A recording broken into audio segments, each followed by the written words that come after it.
that time of year.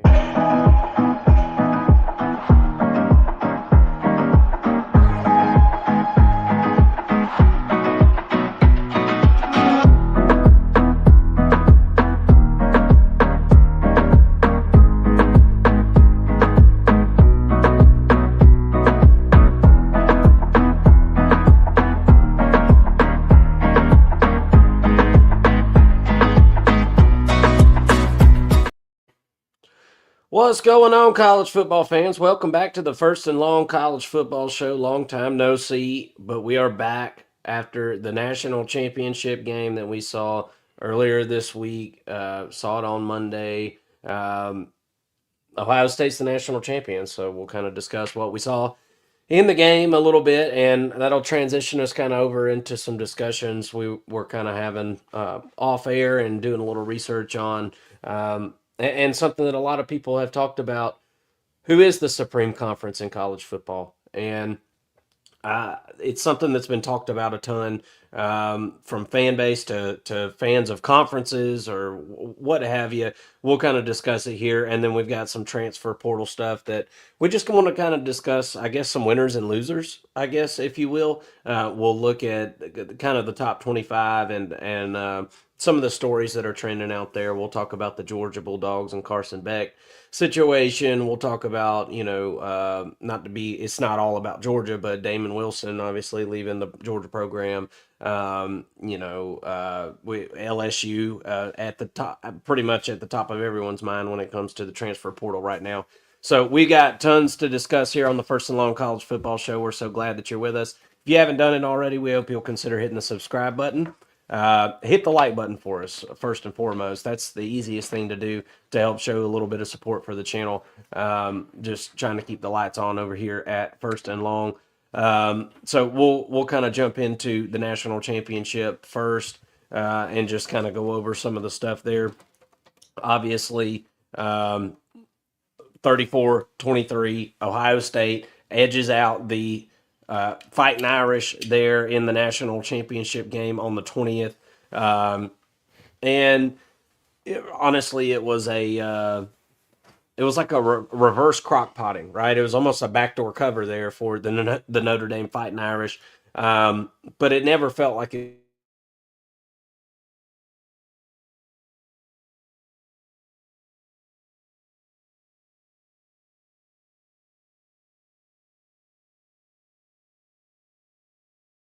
Hardwire in.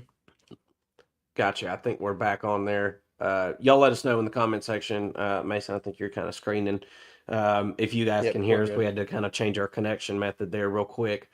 Sorry about that. But just kind of talking about the Ohio State Notre Dame game, it never really felt that close. I mean, Yeah. the explosion for Ohio State in the second quarter, really, in the third quarter as well. Not much to show for in the fourth quarter or the first quarter, really, for Ohio State, but they didn't need it. It was just an explosion there in the second quarter.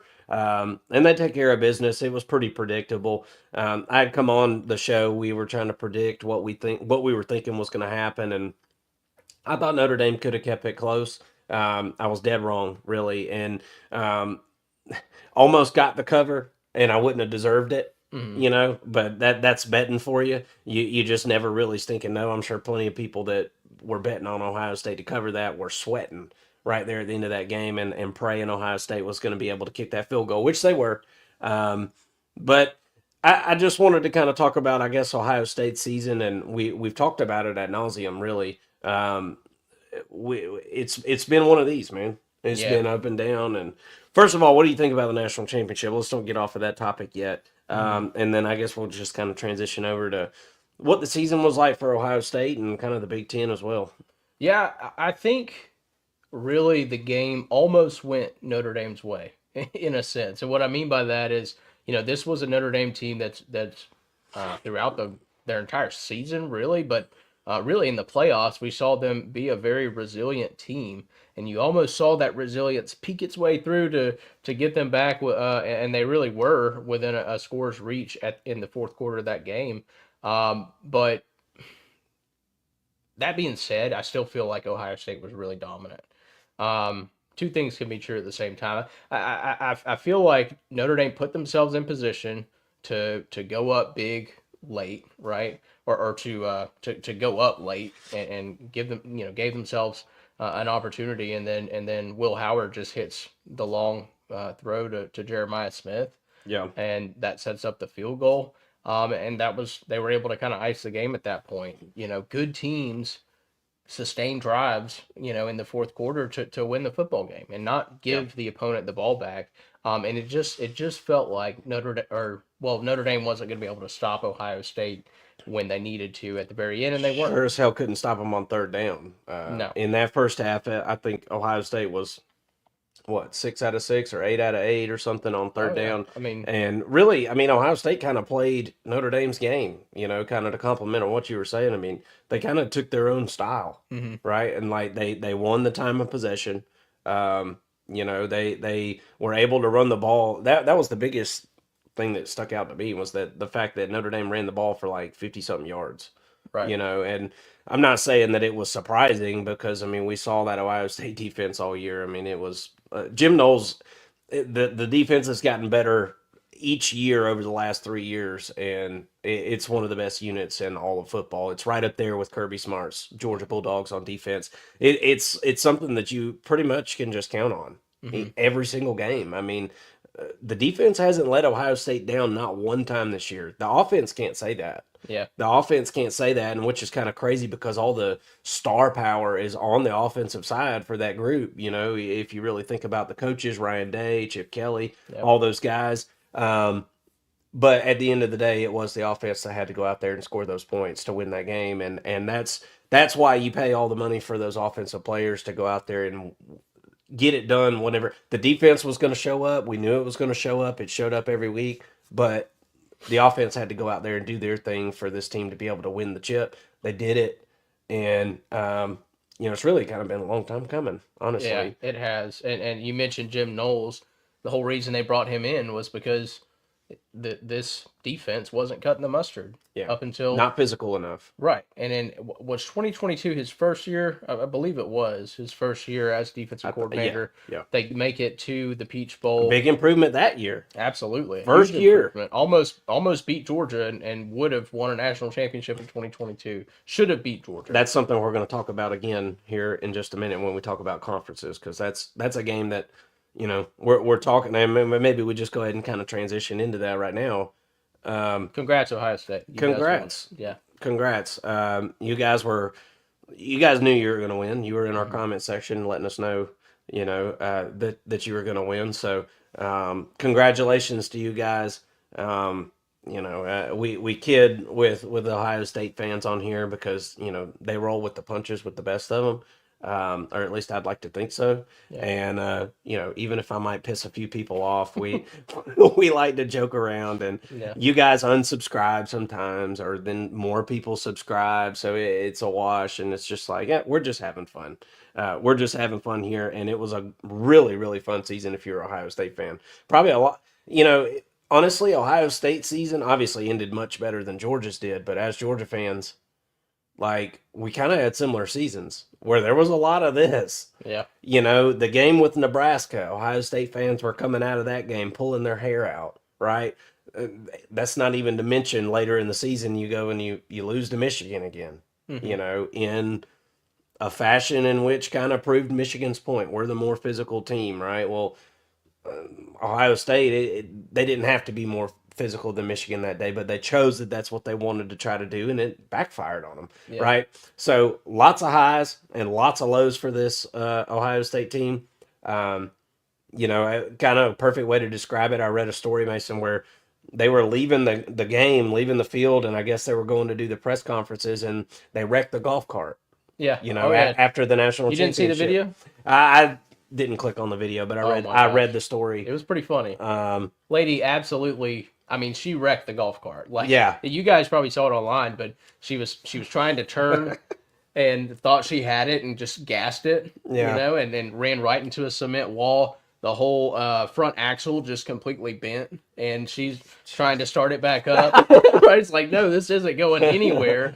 You completely wrecked this. Ryan Day's completely embarrassed. Will Howard's in the back. He's cracking up and like Yeah. slapping his coach. He's like, "Come on, we'll walk." That's pretty funny. It was And actually really funny. it's going to make for a pretty good memory whenever they, they're going to meet up in, every 10 years or whatever. So for some anniversary or, reunion of all those guys, and they're going to talk about that, and it's going to be hilarious. And, somebody will probably bid and buy that golf cart. I mean, there's so many rich Ohio State fans out there. LeBron James probably put that thing on display. At the old Cribola. So again, congratulations to Ohio State. They were definitely the best team in the country this year. Yeah. I don't think there's any doubt about that. Maybe not throughout the entire season, but they had the best roster the entire season. They just had to figure out how to get the most out of those guys, and once they did that, it was all over for the rest of college football, man. Yep. Honestly. So, again, congrats. I've said it 19 times. Congrats. That's 22. But what I wanted to kind of transition to, Mason, was we were talking about Big Ten, SEC. What's your drink of choice, right? Pick your poison. Which one is the most potent of the conferences? And I'll lead this off, and we're going to go two different kind of directions here because I already know kind of what your thought process is on that, and so we'll kind of go. We got two different kind of opinions on this. I think not that we necessarily disagree, but I don't look too much into this stuff. I'm a Georgia Bulldogs fan, I know what the SEC has done over the last 2 decades. Everybody knows the SEC won every national championship for a long time. Okay, and everybody knows that. Was the SEC the best conference every single one of those years? I don't know that it was overall like the best conference every year that the SEC won the national championship. I don't think those two things necessarily correlate. Yeah. They can, and I think they do a pretty good bit, probably statistically. Like the Big Ten won the national championship this year. I do think the Big Ten was the best overall conference this year, but by what margin? I don't think it was some huge margin. I think the top of the Big Ten was better than the very top of the SEC. Yes. I I still think say that that's marginal though. Like and maybe I'm just some SEC homer and I'm just too blind and naive to realize it. You guys tell me if I'm crazy here, but Yeah. it feels to me like there was a 5% gap between Ohio State and Texas and Georgia, and I would put Oregon in that same sort of category, although we didn't get to see that game on the field. But to me, I do think that there was some discrepancy between the top of the Big Ten and the top of the SEC. I'll let you finish your thought, but I don't think it was some huge. I don't either. difference. I don't either. I mean, and that's kind of my whole point with this thing. Follow the recruiting numbers. Follow where the recruits are going, and that's where the talent's at. And look, that nobody has invested more in coaches, right? Players at this point, right? We're in an era of paying these players. Stadiums, locker rooms, weight facilities, nutrition programs. Nobody has invested more into those things than the SEC and the Big Ten. And it's an arms race. Yeah. It has been for quite a while now. Now, and to be fair, the Big Ten is making the big check. They're making the big check. They're making more money off of their deal with television than what the SEC is. But not. I don't want to get too off topic here because that is something I kind of want to talk about more. The SEC absolutely dominated as far as appearances in top 100 most watched games this season. Right. So if we want to be completely objective about this thing, the SEC absolutely dominated that and had every single team, 15 of the 16 teams in the SEC this year appeared in at least 2 of those top 100 games televised. And there was 8 teams in the Big Ten that were in 1 or none. Yeah. So, if a tree falls in the woods, does it make any sound? Right. Right. And it's kind of an old saying, but, there was, if more people are watching SEC, in general, that means that more people are watching when they lose or they win. And the discussions are just Look, it's clickbait. I mean, every title is made to enrage you and talk more about this topic and add fuel to this fire as far as SEC, Big Ten, which one's better. I think the margin is razor thin, especially with the teams in the middle. I think the SEC was better on the low end. I think the low end SEC teams were certainly better than the low end Big Ten teams this year. So that's got to account for something, right? I Yeah. mean, and like let's be fair. Ohio State, Tennessee. We watched that game unfold. It was not even close, right? It was an absolute shellacking blowout. Tennessee was the third or fourth best team in the SEC this year. Mm-hmm. So are we walking away from that saying, well, clearly the Big Ten's better? We're not getting one versus one necessarily. I mean, even Ohio State versus Texas. Texas, for the life of them, can't beat Georgia. Mm-hmm. This is the worst Georgia team we've seen in a few years. Texas ain't got nothing for them. Yep. You know what I'm saying? So it's all relative. It's all relative, and we try to be as objective as we can on this channel. And I'll go back to kind of what I started with here. I don't care which conference wins X amount of games, blah, blah, blah. It's very clear who the top two conferences are right now. I think the Big Ten has edged out the SEC just a little bit over the last couple of years. But, I mean, they're very, very close to one another, man. Yeah. And you're splitting hairs trying to figure out which one is better and which one is that. And I get there's pride. Some people have a lot of pride in their conference, like, I'm a homer for this conference, or I'm a homer for this conference. Or you don't have to be a homer, but you can still have pride. I'm just not that guy. Sure. You know me. I'm typically rooting against most SEC teams Yeah, on Saturday. absolutely. I am rooting against them. I want them to lose. I wanted Ohio State to beat, or excuse me, I wanted Texas to lose every game they played there at the end of the season. I mean, I'm just going to be honest with you because I just wasn't a big fan of Texas, and the mantra that surrounds that program right this second. It's one of those inner SEC things going on. Texas comes in and they're supposed to be the big shot all of a sudden, and me as a Georgia Bulldogs fan is not so fast. Yeah. Right. So I'm more on my own conference's ass than I am, hoping that a Big Ten team loses. What are your thoughts on this? You're going to probably take it a little bit different of a direction here, but. My thing is, I think they're so close. And I wanted to throw in one example that I kind of mentioned, and you mentioned it a minute ago. In 2022, right? That's when Georgia beat Ohio State, the Midnight Miracle. Mm-hmm. Ohio State was a field goal away from winning a national championship. Yep. And probably a lot more people in the country saying the Big Ten was the better conference that year.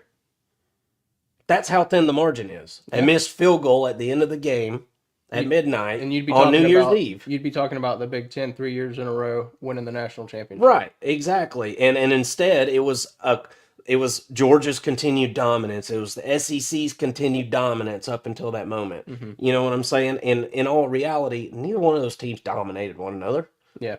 That wasn't, Georgia dominated maybe a quarter, and then Ohio State dominated a quarter. And then, you know what I'm saying? It was that close. And I think that's how close we are right now. Yeah. No, I completely agree. I think we're on the same page for the most part. If you were to tell me, hey, you get one conference to choose to watch all season long, pick a conference of any of the four. I'm picking the SEC. I think that the regular season for the SEC is a better product. Yeah. And I think that the TV ratings prove that. Mm-hmm. Go look at Oregon's schedule for next year. It's a joke. It's not good at all. However, when there are big matchups, they are the biggest of brands. They're the biggest of power football. When you see Ohio State versus Penn State, Ohio State versus Oregon now, Ohio State versus Michigan, Indiana gets in the mix now, and those are much watched games for the back half of the season. Those feel really big, but in between those games, you get a lot of easy games, and week to week, it's not a great product in the regular season. But when it comes to the playoffs, I know that the Big Ten is going to perform. Mm-hmm. That's kind of what I've come to expect over the past 3 years. That once they get to the playoffs, you've got a potential champ out of them, and them having 4 in this year obviously helped. Gave them a little bit of an advantage just because they took up a third of the space there.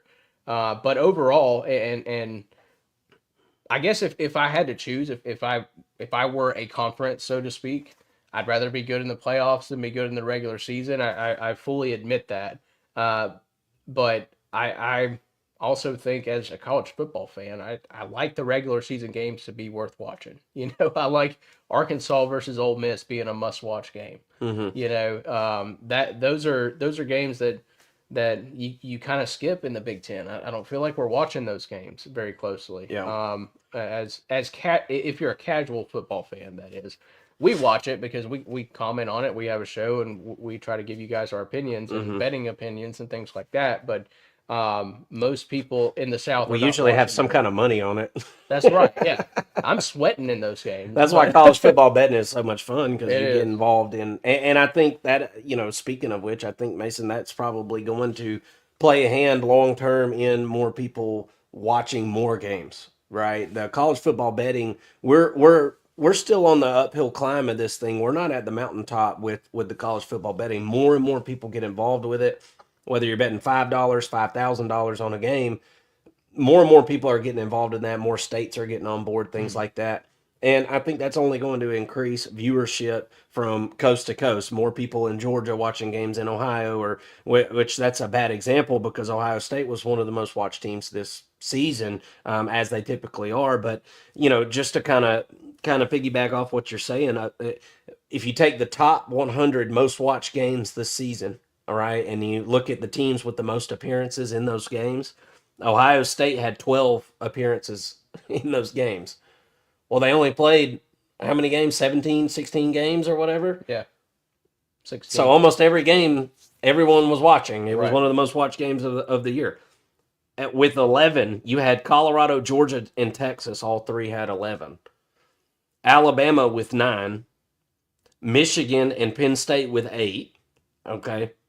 So if you're counting back at home, the one team on the outside of this pattern that we have here is Colorado in the Big 12, and that's called the prime effect. That's right. And we all know what that is. We're going to talk more about Colorado here in a little bit when we do some transfer portal stuff.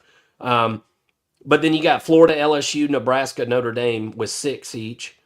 Georgia Tech, Indiana, Miami, Oklahoma, Ole Miss, South Carolina with 4 each. Okay, and that's your list. How the heck did Georgia Tech sneak in there? How about that, right? That is wild. And Clemson's Well- not even on there, right?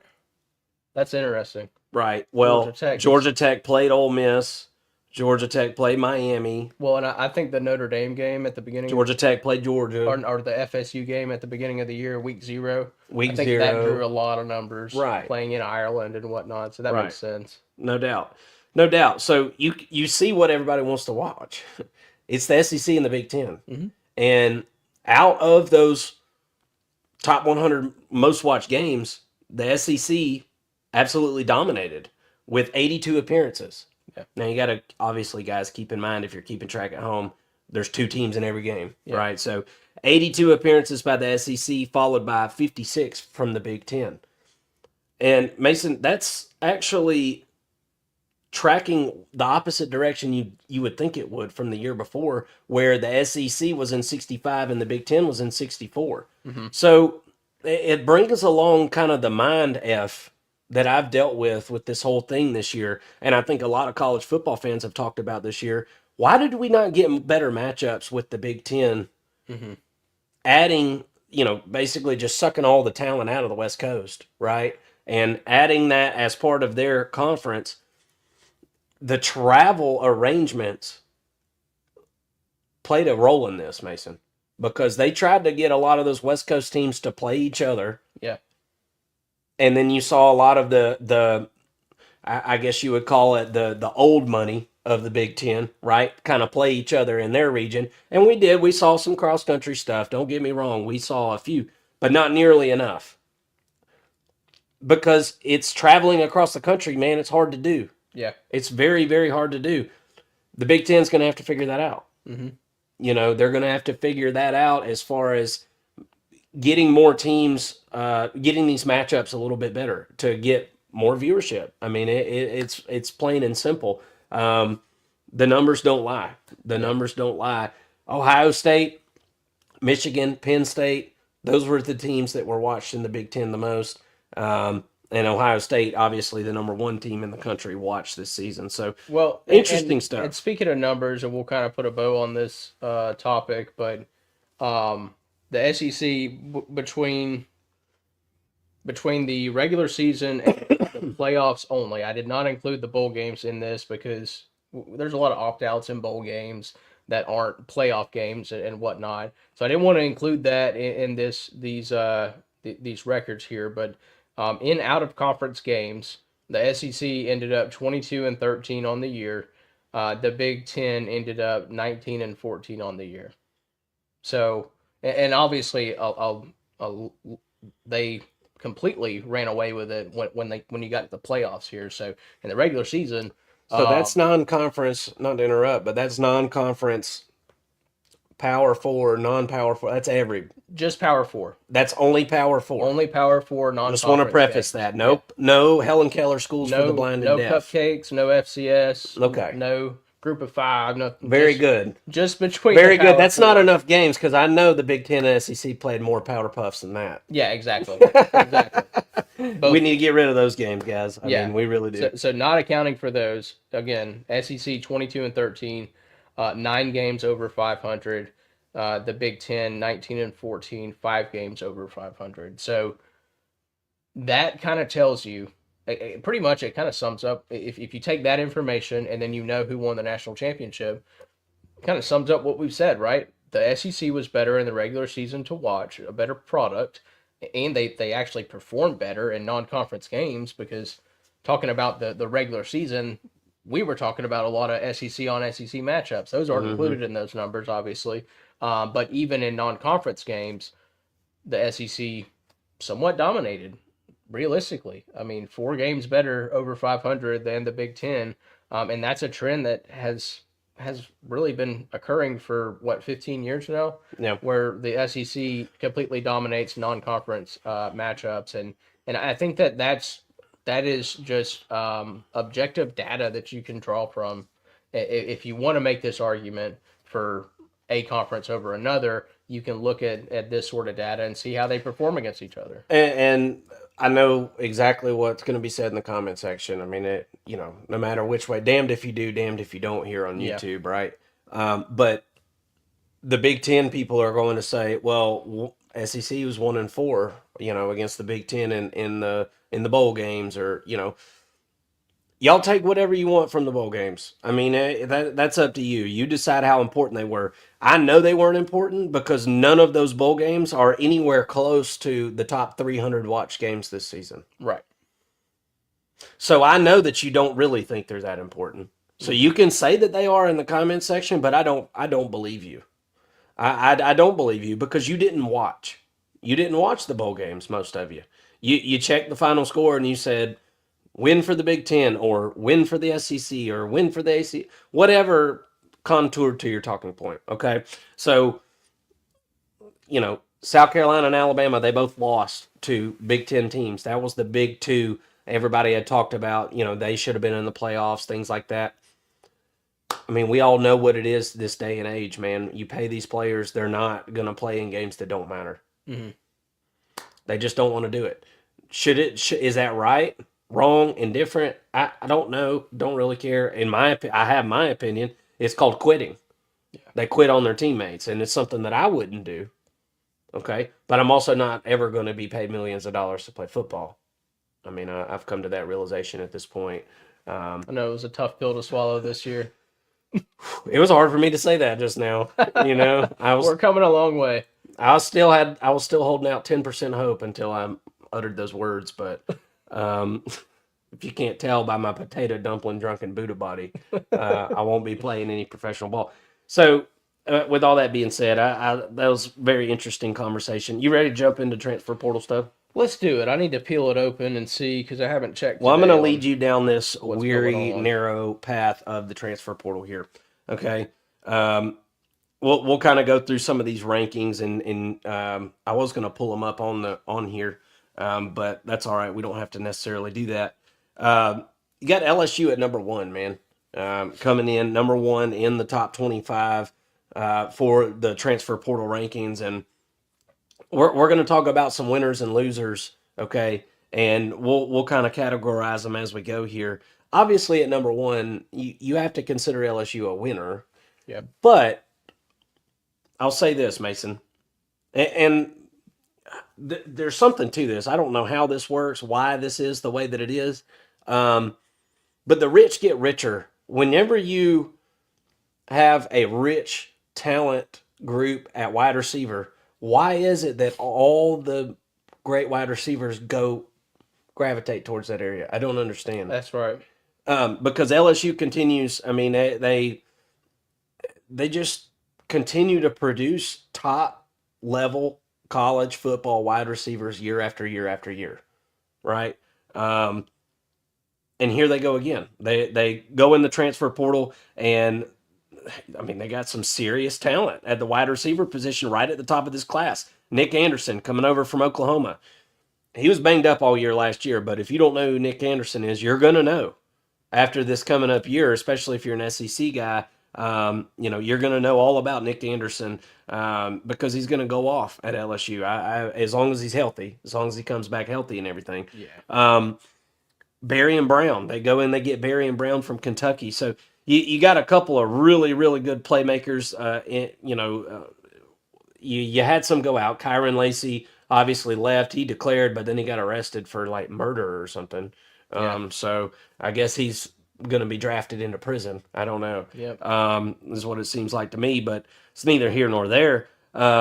And you also CJ Daniels leaving the program. I don't think that's a big loss. CJ Daniels never really came to fruition anyway Right. for the LSU Tigers. So it's a net gain with the two guys that you get coming in at wide receiver. Not to mention you've already got some dudes like Chris Hilton, right? So the rich get richer, and LSU is the rich that's receiving more riches here in this scenario. Here's my beef, though, Mason, and why I don't have LSU as my biggest winner, even though they are number one in the transfer portal right now.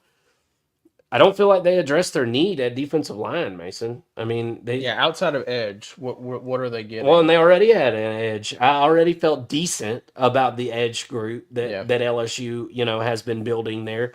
And we all know that the defense, it did this year.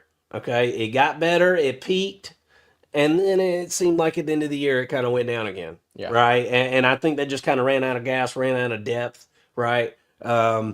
I thought the secondary kind of played beyond their ability for LSU this year. To be honest with you, that's where LSU has kind of addressed things. I feel like defensively is they're trying to get some better bodies in there in that secondary, and I think that's going to help that group a lot. But what do they do in a defensive tackle, man? I mean, they got two guys right now in their room that I think they feel pretty decent about, but is that enough? I mean, you lose a couple of guys that leave the program. You don't feel bad about it because they're not really top end SEC talent anyway. We all know what the issue was last year. No run stoppers in the middle, man. I mean, no big playmakers on the defensive line in the interior of that defensive line.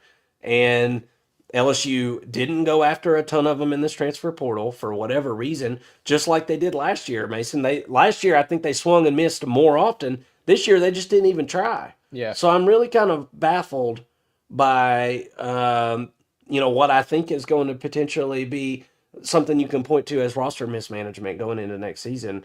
There's going to be another portal class. Maybe they spend some money, save up some money in the NIL situation, and they go get them a bought and paid for badass to go there in the middle. But man, they haven't done it yet. Yeah, it looks like Sadir Mitchell is the only interior defensive lineman that they picked up from Texas. Right. Not a huge guy, or he is a big guy. He's 6'6", 350 pounds. He's a very big guy. But little fella, huh? Yeah, tiny for the SEC. That's what they call him, tiny. But not a huge recruit coming out of high school. He's a 3-star coming out of high school. did play for Texas, but and I remember hearing his name. I do think that he got Hmm. some snaps this year. Well, that wasn't a great interior defensive line group for Texas. Correct. Yeah. So it's not like the cup runneth over and he I was mean, he's behind. playing behind Bill Norton. Like, come on, that who played I thought really well this year for Texas, but that was a former walk on. The correct way to put it, they got the most out of Bill Norton they could. Yeah. I feel like, Yeah. right? And if, as a coaching staff for Texas, I feel you got to feel good about that. But I agree with you. Um, let's talk about Ole Miss. We got them coming in at number 2, Mason. And look, I'm gonna have Ole Miss, and this you got to keep in mind. This is transfer portal that we're talking about here. I'm gonna have them as a loser, and the reason I'm gonna tell you that, Ole Miss has made themselves into a program where they have to hit big Yeah. in the portal. Now, is that changing a little bit? I think that might be changing a little bit because they've done better high school recruiting the last couple of years. They've got top 20 classes at least, and we all know what that translates to in the SEC, probably 7th or 8th best, right? So that's kind of what, SEC fans will argue is, okay, 20th in the country is 8th best in this conference as far as recruiting. And Ole Miss has got to hit really, really, really big in the portal. And I'm just not really seeing it. I mean, I'm not seeing like those bona fide, just absolute, no doubt playmakers, specifically offensively. Luke Haas coming over from Arkansas at tight end. Harrison Wallace coming over from Penn State. I mean, I don't know. Dazon Stripling is a guy that is really good, a really good wide receiver from Oklahoma State, fun to watch. But how does that translate? I mean, he comes from a losing program, Yeah. and so I'm looking at some of these guys, and they're good. They're good players. They've got talent. Can he get this team together and win a championship? Because that's what Ole Miss. I mean, they did great in the transfer portal last year, and they didn't make the 12-team playoff. Right. And honestly, they weren't the first or second team out. Yeah. So really, or probably even third. Honestly, if things would have went just a little different way, they were the 4th or 5th team out. Yeah. So I don't think this is as good of a transfer portal class as they had last year. I don't. And with that being said, I'm going to say that this is kind of this is not the best situation for Ole Miss. Yeah. Maybe it's some of it's to do with the availability of some of the players. What are your thoughts on Ole Miss? I mean, it's SEC championship or bust this year. I think. I think they'd be happy with an SEC championship, either SEC championship or college football playoff.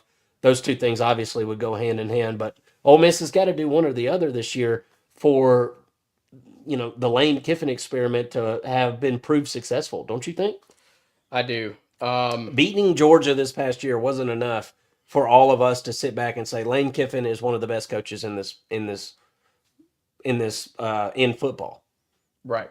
I mean, that's the biggest game he's won, and he hasn't won any other big ones. So what are your thoughts on Ole Miss? Well, I think you're spot on when you say that Ole Miss has got to recruit the transfer portal harder than most other schools, most other contending schools, right? That's what they've built. That's what they do. That's what they want. So yeah, and in a down year for the transfer portal, which this year is a down year, there's not as many top end recruits or players to transfer out of these schools. So what does that do to your roster, right? It leaves the cupboards dry, and that's exactly what they got. Now, I do think getting Sage Ryan over from LSU, I think that's a pretty big get. A lot of experience, at least from Sage Ryan. Not a top end, maybe not even an NFL guy. Let's be honest. yeah, But he does bring a lot of experience to the back end of that defense. I really like the Caleb Odom grab from Alabama. This is a 6'5", 6'6" wide receiver / tight end, kind of a Deuce Robinson type from USC. Not nearly as talented from a raw perspective, but I think he is someone who could pop for Ole Miss, especially in that offense, to see a big target, I think is something that that Lane Kiffin could do some pretty interesting things with him. I like Harrison Wallace. I think he's a strong wide receiver that was underutilized at Penn State.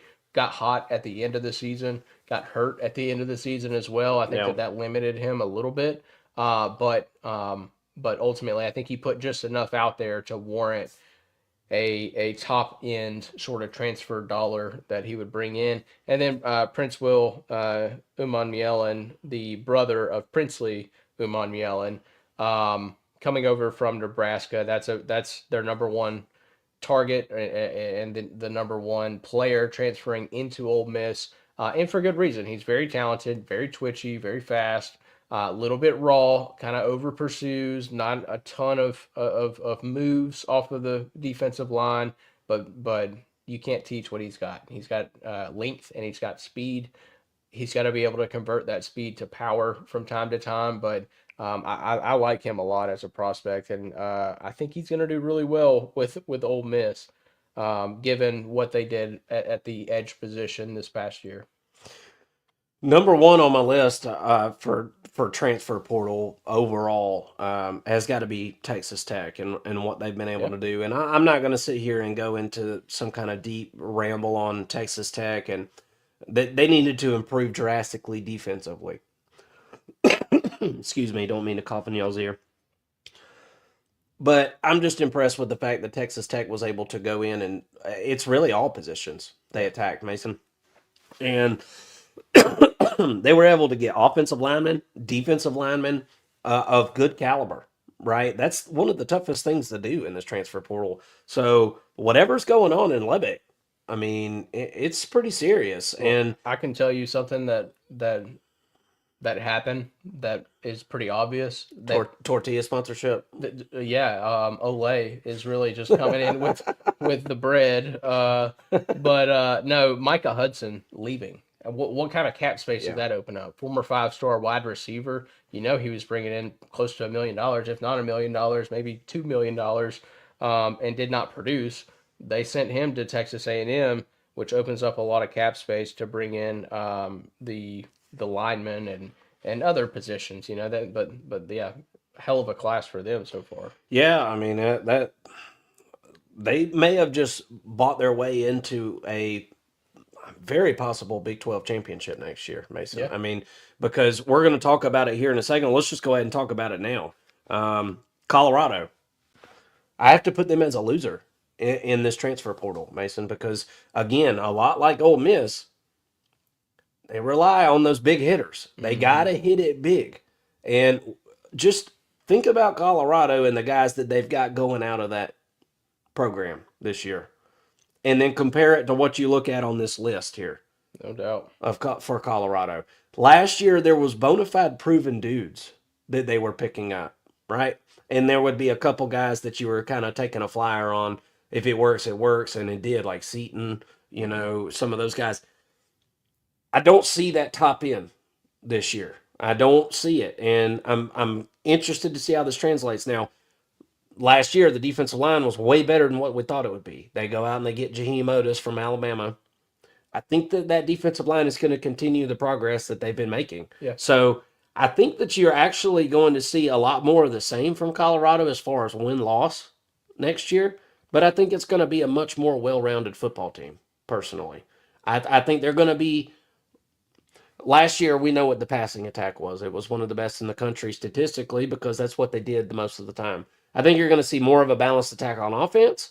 And I think you're going to see a much more productive defense from Colorado. I think you're going to see more back end consistency from that group. And I think that overall, I think that probably translates to a record similar to what they had this year. So we'll see. We'll see. I mean, there's still time. We'll see what Colorado can do. Prime said he ain't going nowhere, right? So the prime bump, it lives on. We'll see what that kind of translates to, but I have to count Colorado as a loser in this situation just because of the fact that they're not going and getting that big time player. That I just know is going to translate to multiple games of just going off and taking over in the Big 12. I don't see that this year. Right. And I mean, I'm just looking at what they did from a recruiting standpoint.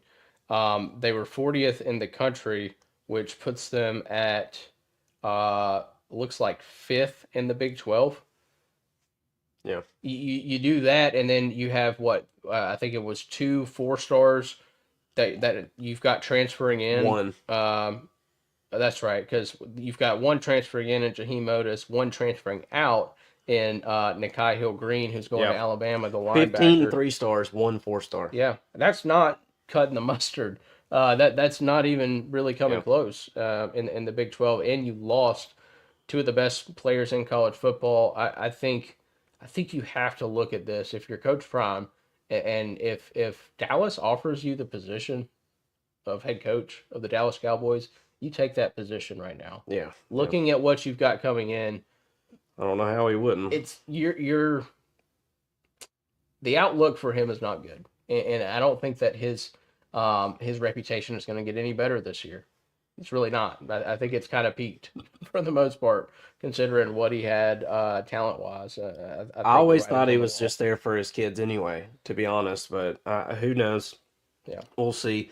All right, Mason, here's kind of a polarizing topic here. What do you think is Georgia a winner or are they a loser?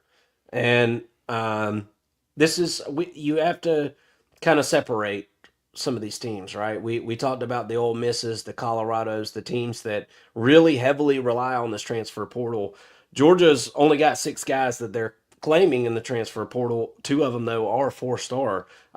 Georgia ranked 47th in the transfer portal. The way that they measure this stuff with like 24/7 has a lot to do with like what's going out versus what's coming in. Mm-hmm. So you have to take this stuff with a grain of salt. I'm less worried about Georgia than I am Ole Miss, if that makes any sense. Right. Because Ole Miss is so reliant upon it, they've got to be the best class in the country, hands down, if they want to take it and win a championship with it. Georgia doesn't have to do that.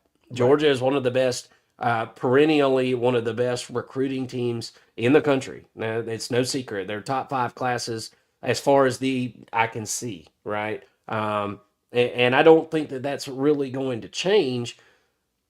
Did Georgia hit it in the transfer portal or did they lose it in the transfer portal? We all know Carson Beck. We all know Wilson. Those are, in my opinion, those are 2 big hits. Yeah. Obviously. And we can kind of talk more about the Carson Beck thing, as we kind of get into this. But you get Zachariah Branch, you get Noah Thomas. Yeah. So I think that there's a differing opinions on Zachariah Branch and what he's going to be able to bring to this team. And it seems like there's really only one thought process as far as Noah Thomas. I haven't heard anybody say anything negative about Noah Thomas at this point. And I think that that's going to be a great addition for Georgia. Yeah. But first of all, winner or loser for Georgia this year? I'm going to go ahead. I'm going to go ahead and say loser, but I think a slight loser. I lean slight winner in the transfer portal because of what you just mentioned. Georgia's not a team that even wants to be a top 5 transfer portal school because that means that there are a lot of issues and glaring issues that they need to address. They've never been a transfer school, so to speak. I don't think that changes. And you look at they were one recruit away from being the number one. High school recruiting, having the number 1 high school recruiting class for 2025. They ended up at 3rd, but they've got good talent coming in. Mm-hmm. They, of course, they're losing Carson Beck, which, okay, Carson Beck was never a part of the plan for 2025. That was never the case. So you're not losing anything really. He just went somewhere else and it made national headlines and whatnot. The only player Georgia lost that I think that they really did not want to lose was Damon Wilson. That one hurt. I think that one hurt. I think he went out and secured a bag somewhere and and you're going to have that happen. I mean, it's going to happen if you're getting 5-star guys and you're asking them to come in and earn their stripes, which Kirby does. Kirby is a hard coach to play for, man. No doubt, but I think Georgia addressed the position of need in the best way possible at wide receiver in the transfer portal. They got 2 guys that they can plug and play, and 2 very different skill sets. You've got the tall and lanky Noah Thomas, Mm-hmm. and then you've got the short speedster, almost a Tyreek Hill type in Zachariah Branch, and also punt returning. They lost their punt returner this year in Anthony Evans. That was somewhat of a big loss, I guess. Former top 150 overall recruit. So, but to me, I look at what they brought in at receiver, and I think that that's a huge win. That was the most concerning spot for them looking at next year, and then also in the secondary, they bring in Zachariah Branch's brother, Zion Branch, and then a couple of other safeties that they got. One from UAB. And I've got some thoughts on that as well because I've heard some kind of backlash on those additions in the secondary. When you've got the guys that Georgia does, the young guys, how are you going to attract 4-star talent to come there? Mm-hmm. Georgia, it's very clear to me, and this is Georgia's this is their strategy. We're going to build our roster through high school recruiting, Mm-hmm. and we're going to fill holes and depth with the transfer portal. Right. That's what they're doing in the secondary. Yeah. Wide receiver now, there's just holes. There's holes, and there's a desperation to fill those holes. Georgia goes and gets two of the most talented guys at wide receiver in the country. Mm-hmm. But that was breaking the glass and hitting the red button to me, as far as at the wide receiver position. Yeah. And here's my concern with Zachariah Branch and kind of what I was talking about with the kind of the polarizing thoughts with him. Is he a playmaker? Absolutely, he's a playmaker. He's very athletic. He's a freak. Mm-hmm. Does Georgia have the offense to let his freak flag fly? That's one of my big questions. And second of all, I think Zachariah Branch is more of a project than what Georgia fans would like to admit. Watching him at USC, there was reasons in which he was pulled off the field at certain times of the game, certain situations. Mm-hmm. The coaching staff didn't seem to trust him fully. And so, with that being said, as a Georgia Bulldogs fan, and I'm sure to step on somebody's toes, but I'm not a huge fan of the development that's going on in the wide receiver room. I'm just not. Mm-hmm. Lad McConkey excluded, I'm not overly impressed. Is Georgia able to polish this guy and turn him from a rock into a diamond? I mean, he's a bad dude, and he might return a punt or two, but Georgia needs more than that from the wide receiver position. And Zachariah Branch, I know, could be that guy, but I'm not sold and sure. I'm going to have to see it to believe it that Georgia is able to get him in a position where he's a second round pick. Yeah. I don't think he's ever going to be a first round pick. I wouldn't think, but that's so rare. I mean, that's nothing against Zachariah Branch being a first round wide receiver. I mean, that's rarefied air. So me saying I don't think he'll be a first rounder, that's not a slight. Second round wide receiver is amazing. Yeah. Right? So that's a really good college wide receiver. And I think it's fair to point out that Georgia historically has had 1,000-yard receiver in the history of the program. Mm-hmm. Ohio State just had 2 this year. Mm-hmm. I mean, it's there are offenses that are designed for that sort of production from the wide receiving room. Georgia's not really one of those offenses, and they haven't been for a long time. Yeah. In the years that they could have done it, I think of AJ Green and the jersey incident, where he was signing and selling jerseys. Brock Bowers got hurt. Lad McConkey got hurt, a couple, 2 years ago.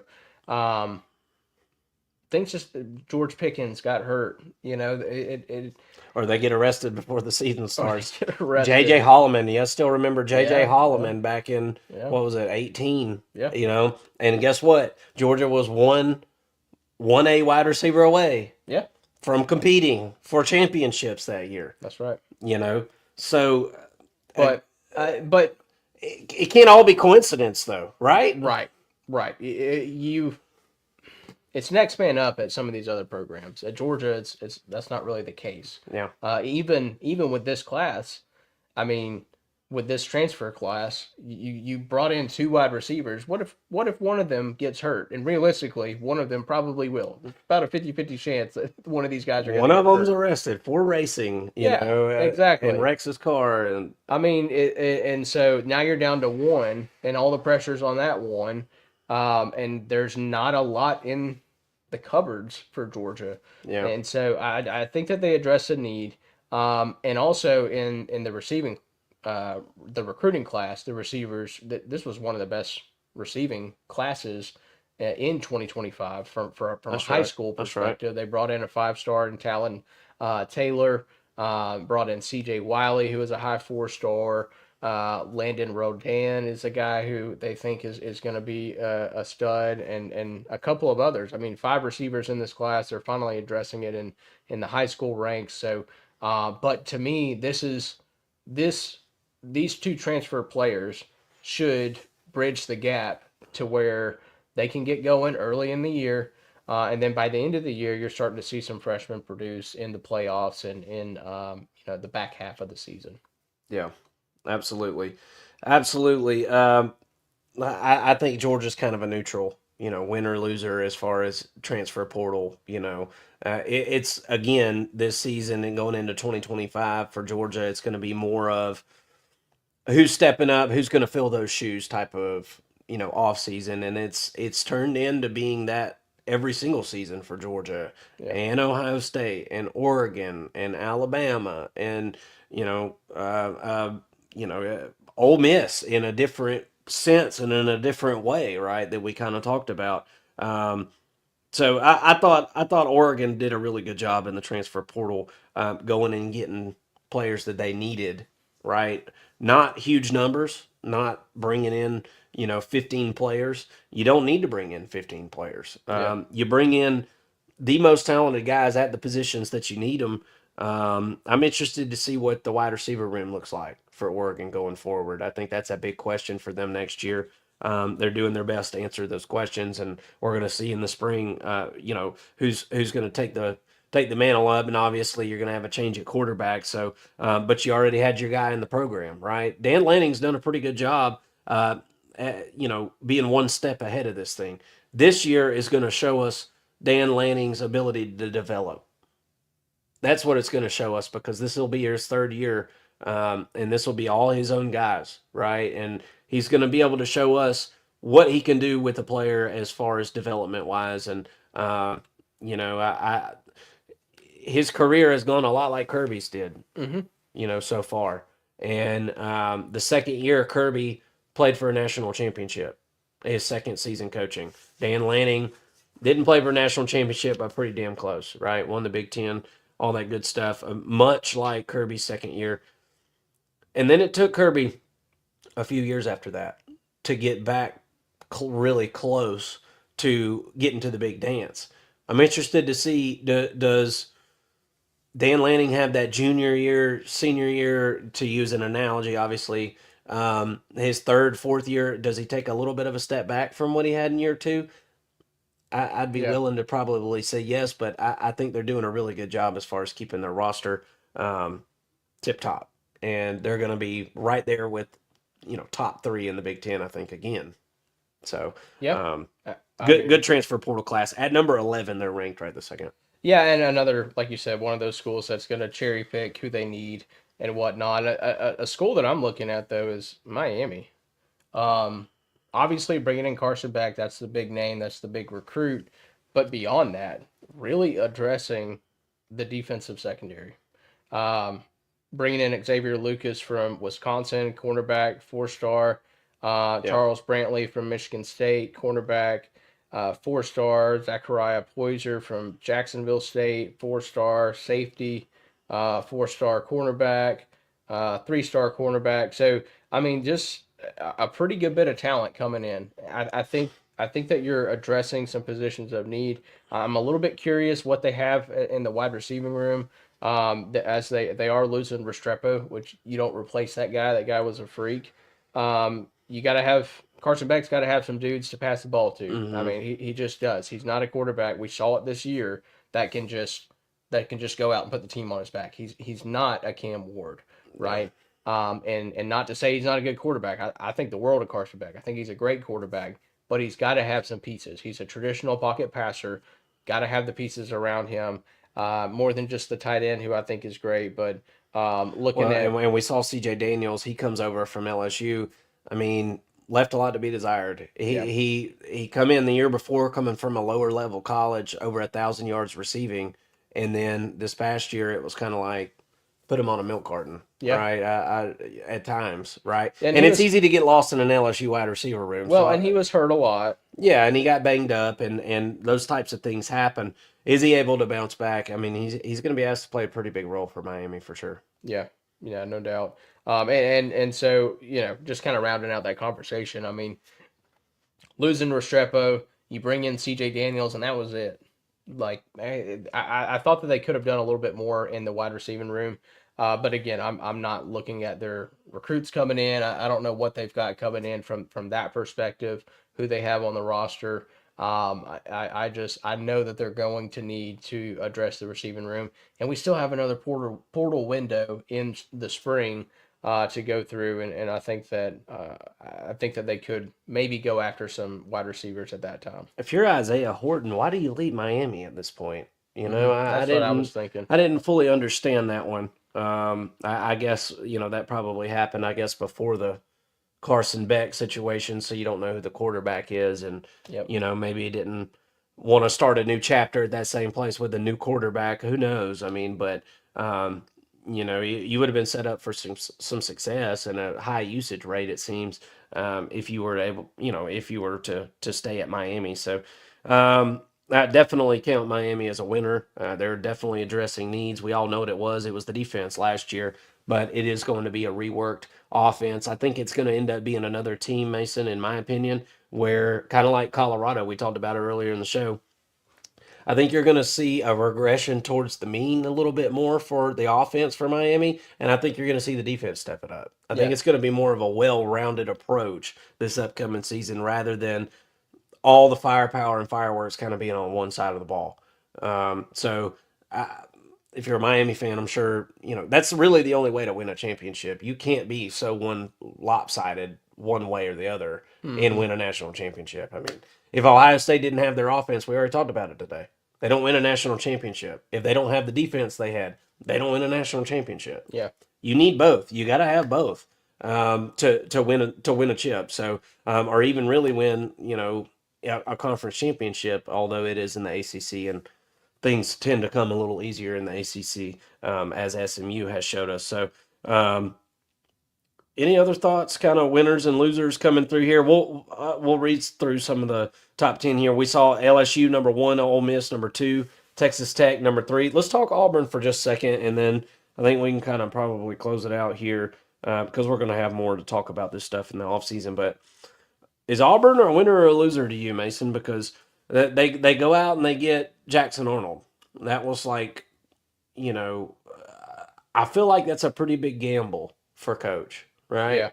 Yeah. And Coach Freeze kind of strikes me right now, Mason, as a kind of a bit of a wild gambler right now. Yeah.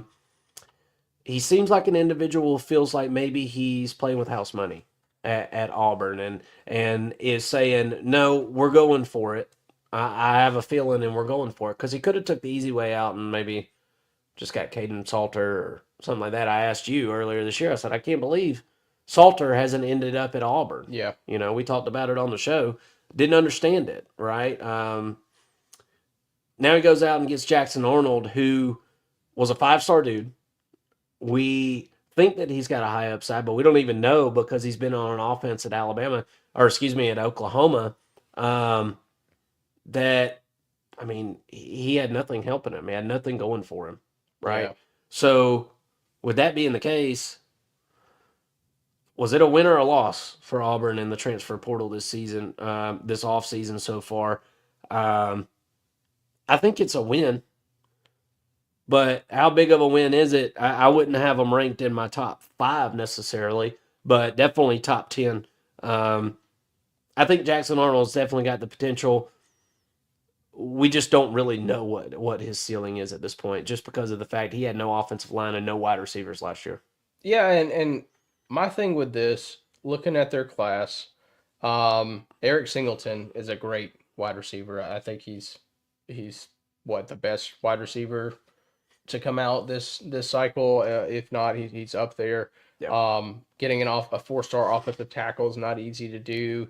Another 4-star wide receiver from Wake Forest. Another 4-star offensive tackle from USC. 4-star cornerback from Maryland. And then you get to Jackson Arnold, who's the sixth and the final 4-star to come in this transfer portal class. And I bring that up because Jackson Arnold, coming over from Oklahoma, he's the only transfer coming in with SEC experience, right? The other five are all coming from out of conferences, and not just out of conference. Only one of them, well, I guess Maryland too. So the offensive tackle from USC and the cornerback from Maryland are the only two that played in either the Big Ten or the SEC. I'm a little bit concerned from that perspective. The speed of the Yeah. game is going to be different. I think Eric Singleton will be fine. I don't really know much about Xavier Chaplin or either of these offensive linemen. We'll have to dig into these guys a little bit more. I know that Wake Forest had some good wide receivers. It looks like Horatio Fields was one of those. But how do they acclimate to the SEC and to these SEC defenses? That's going to be a big question to me, in the Yeah. legitimacy of their number 4 overall transfer portal ranking. Mm-hmm. Yeah, I mean it's kind of wild that Auburn is going into their third season after hiring what they would have considered to be an offensive savant, Mm-hmm. and very clearly going into season three. Now we haven't done our deep dive as far as who's leaving the Auburn defense, but that was statistically not that bad of a defense last year. Right. The ball did not bounce Auburn's way many times. Need to get a little bit better on the defensive line, I think. Yeah, yeah, no doubt. Definitely room for improvement, but overall, it wasn't a defense. It was a defense that would typically make you earn it. Mm-hmm. They weren't showstoppers, by any means, but they'd make you earn it, right? And their offense was what was like snake bitten almost, just turnovers and just nothing really went their way. The defense last year, if you want to really look at it, one of the biggest bugaboos was they couldn't create turnovers themselves. Yeah. It's like they were just kind of non-player characters out there, right? And they were all just kind of like they were like the AI defense, right? And unless you went and user, you wasn't gonna get a pick. You wasn't gonna get, you know what I'm saying? So to use a video game analogy there, but it just lacked playmakers. But it was overall sound, if that makes any sense. Kind of wild that we're going into year three, and that's kind of the situation for the Auburn Tigers. That's not what I would have guessed here a couple of years ago. Yeah. I would consider Auburn to be a winner, but how big of a winner is yet to be seen because, like I said, I don't know what Jackson Arnold is going to be in college. This year didn't tell me enough about him. So I think that Jackson Arnold is a guy who is going to be okay next year, and then his senior year, I think that you'll see a big jump, and he'll be kind of a Bo Nix sort of ending his career, at Auburn. there was moments where it was like this guy's a gamer. Yeah. There was moments where it was like, okay, against Alabama Mm-hmm. specifically, where he runs for over 100 yards in that game. That was a big deal. That was being a gamer, in that moment. So the competitive edge is there. There was some body language issues when he was pulled earlier in the season, but I'm not so sure I would have had the best body language if I No, was pulled whenever I have no offensive line and no wide receivers and really no great running backs either. There was nothing to work with. Mm-hmm. And then I'm getting pulled. You know what I mean? So I can kind of understand his thought process. It'll be interesting to see, how does he compete at Auburn? Obviously, he's going to be the guy. They probably paid him, right? So he's going to be the guy. I don't think it's necessarily going to be a competition. It's going to be very interesting. And I didn't learn enough this year about Jackson Arnold to give a definitive answer about what I think his future is going to hold. Sure. One other point on Auburn. Isn't it interesting that some of their best transfer portal players coming in are wide receivers after they've done all They're this loaded wide up. receiver I know. recruiting and Yeah. It seems like they've I got told more you they're than herd creatures. they They are. travel in packs. Yeah. Wide receivers are pack animals. Yeah, I Um, heard there was some concern about Cam Coleman leaving, so maybe that was a little bit of kind of the thought in going after the transfer players. You know, what if, what if? Obviously, that doesn't seem to be the case unless something were to happen in spring. yeah, But I would be surprised if all of the receivers are still there after yeah. spring. They're like wide receivers are pack animals. Running backs are like solo creatures. Yeah, Like they want to get as far away from other running backs as possible, yeah, right? Because yeah. they want to get as many carries and no more than two at a time, right? No Hmm. more than two badass running backs on a roster at a time. Wide receivers, it seems like they like to pile five or six, on our roster. So I don't know how that works or what the reason is, or who knows? Everybody gets the same idea at the same time, maybe. I Yeah. don't know. It is wild. Um, so we had Auburn there at number 4. We talked about Miami at 5. Kentucky coming in at 6. I'm not going to go a ton into Kentucky. I mean, they got 6 4-star guys coming in. Yeah. So, I mean, that's really solid. But they had a lot of talented dudes going out too. So, I'm not really sure how much I agree with them being at the 6. I don't really agree with that ranking. Maybe 15 makes more sense to me. Yeah. You know, that's this transfer portal list. I mean, let's look at it, Mason. Out of the top 6, 7, 8, 9, 10, how many of them went to the playoffs? Zero. Hmm. Zero of these teams went to the playoffs last year in the largest playoff field we've ever had. Yeah. So this doesn't correlate to necessarily an ultra successful season. Um, But anyway, Kentucky is one of those teams I wouldn't consider them to be necessarily top 10 in my world, but they're still winners as far as transfer portal is concerned. Florida State, I mean, can you win a game or two? And then we'll talk about you. We're not going to talk about you. Texas A&M, 5 4-star guys, so you got an influx of talent I there. actually do like their class. A&M. Yeah, I mean, bringing in Micah Hudson, bringing in there was another receiver there, KC Concepcion over I wanted from Georgia to NC get. State. I wanted Yeah, Georgia to get KC those so are bad. those are two huge gets, but then you do lose Noah Thomas, so that's a huge loss. But defensively, I thought they brought in some good weapons. Julian Humphrey at cornerback, and ultimately, yeah, I feel like this was a pretty good class, and they're addressing the offensive side of the football, and I think that's important. Right, absolutely. Uh, Lots of wide receivers. Hmm. Lots of wide receivers. These wide receivers know that they're demanding some top dollar. They're not afraid to leave Who's their the programs. spokesperson for the wide receiver units in the college football? Because whoever that guy is, I mean, he's got everybody singing the same song. Yep. Um, they're definitely making some money. Very very interesting stuff there.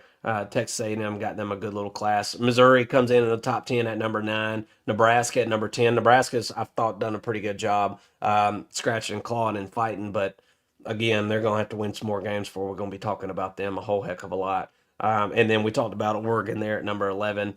I thought South Carolina come in with a good class. They're at number 13. I think they're a winner. 4 4-star guys. I think South Carolina has got some staying power. They had some success this past season. I think that they're going to continue to do that.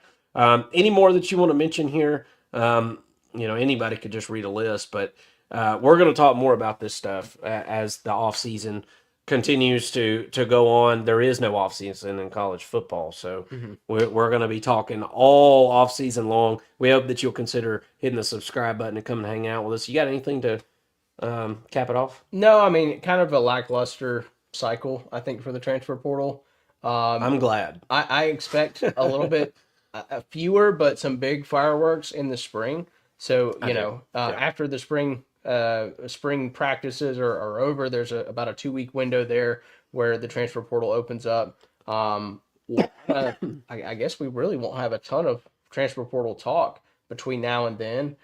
Some coaches may leave, and that'll open some things up, but ultimately, this is kind of what we have for the transfer portal for now. Yeah, absolutely. It seems like we're all getting a little more used to it, Mm-hmm. right? And you're right. The fireworks haven't been as big at this transfer portal as what it has been in the past. Obviously, tons of wide receiver talent moving around. Carson Beck, obviously a big time quarterback. A couple other big time quarterbacks moving around. Jackson Arnold, things like that. Highly acclaimed guys. Carson, obviously, being the most experienced of those guys. We'll see what happens. I'm as a college football fan, I'm kind of glad, that it's come and gone and it wasn't too terribly crazy because I think it makes people kind of lose faith in the college football Yeah. sport. Yeah. I'm just going to be honest with you. And at times, Mason, it tries my patience. It really tries my patience because, we all want to think of these guys as chess pieces, and we want to think, okay, well, you're going to be here at this school for 3 years, and on your third year, you're going to be a badass.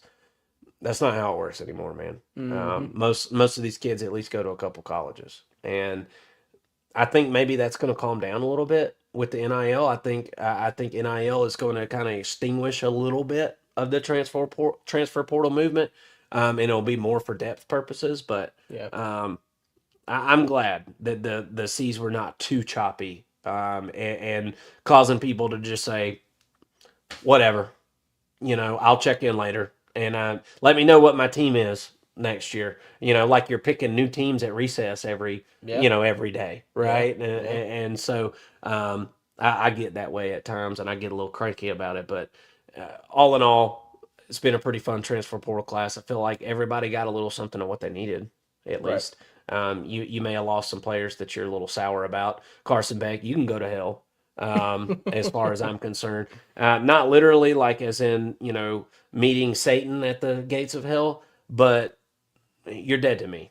Yeah. You're dead to me. Um, you know, that'll be something. That'll be some more fodder to talk about this offseason. We'll have plenty of chances to talk about what went wrong with Carson Beck and the Georgia Bulldogs, because there's a lot more that goes to that story, Yeah. and that we even know right now that I'm willing to discuss at the moment. Um, Go to hell, dude. But I think every fan of every fan base can just about have some. They can feel that way about some player that left their team. So, hope some of this stuff made sense to you guys. We're gonna chop some of this stuff up, release some videos on the channel here if you missed it. So maybe you missed a segment. Check back on the videos portion of the page. We're going to be having those chopped up. Maybe we'll put some shorts out too. Yeah. Some short videos of some of these kind of team centric clips that we made here on the live show. We love to come and record all of our little clips with you guys live so that you can comment. Didn't have a lot of commenters today, obviously. Everybody's kind of college footballed out, but they'll come in and watch this at their leisure. The real ones are paying attention. They'll catch it. They'll catch it tomorrow. And we've been a little sporadic with our days as far as when we're coming on and stuff. So it's been kind of hard for you guys to predict that. So we're gonna iron out a schedule, right? And we're gonna try to come on the same day every week going forward if we can kind of talk about that and figure it out. And that way it'll make it a little easier for you guys to know when we're coming on and things like that. But as always, thank you so much for watching the First and Long College Football Show. I'm Marcus. That's Mason. Y'all all have a great night, and we'll see you again next week. Y'all take care. Y'all like the video. Thank you. Thanks.